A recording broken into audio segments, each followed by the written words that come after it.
There is no better way to announce yourself as a trainer than by sending out your first runner to win, which is exactly what Michael Keady did.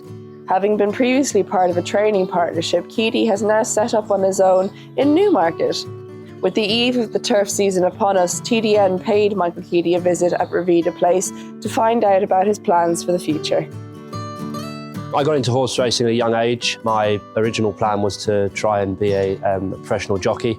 I cut my teeth as an amateur for a little while, but I was always on the heavy side and was always going to struggle at that. So the plan was to work for as many trainers as I could, learn as much as I could, and then the ultimate goal was to hopefully end up training, and I'm lucky enough to be here now at Revita Place, training under my own name. Yeah, so good owner of mine, Jim Gill, who's also my business partner, was keen to set me up. So a few long discussions and plans, and we decided to take the leap and set up our own business, Keady Racing, and here we are. So I grew up in Cambridge. My family were in Cambridge, but have now moved back home to Ireland. In Newmarket's always felt very much like home to me. I worked in Newmarket when I was young, so I know the place well. And obviously we've got the best gallops in the world here, in my opinion. And it's always been a dream to train here, so that's what we decided.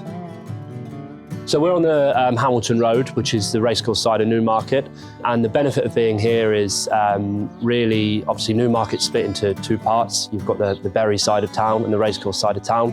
We're lucky enough to be based on the racecourse side of town, where it's flatter and it's quieter. So that benefits horses that need to be trained with that in mind. But also where we're located on the Hamilton Road, we're on the top end, and it allows us access to the Bury Hill side of town. So we tend to do 2 lots every day over the Bury Hill and use Warren Hill or Long Hill.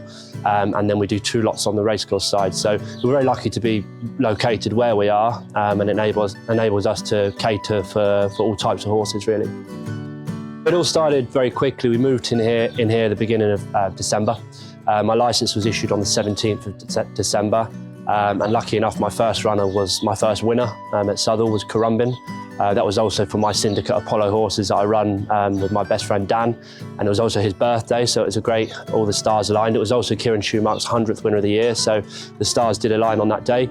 We've been lucky enough now to have 7 winners so far. We've had a couple of doubles as well, so going really well and very happy with how things are progressing. We've got a very smart Mahatha 2-year-old. He's been named Akabusi. So his owner, Jim Gill, he plays golf with Chris Akabusi, and he was named after him. So hopefully he can live up to the expectations of that name. But he's showing us plenty at the moment. We're toying with the idea of aiming him at the Brocklesby, but that's still very much just a thought at this stage. We've obviously got a month or so to go now until the start of the grass, and we'll see how things go until then. I think the ultimate goal for especially me is to hopefully one day train on the international stage successfully, but that will obviously take time to build up to that level. So we're very much focused in the short term on the remainder of the all-weather season and trying to get as many winners as we can on the all-weather. And then our attention turns to the grass, where the same philosophy will stick. It's as many winners as we can and try and attract as many new owners as we can to help us build towards our ultimate goal of competing on the international stage.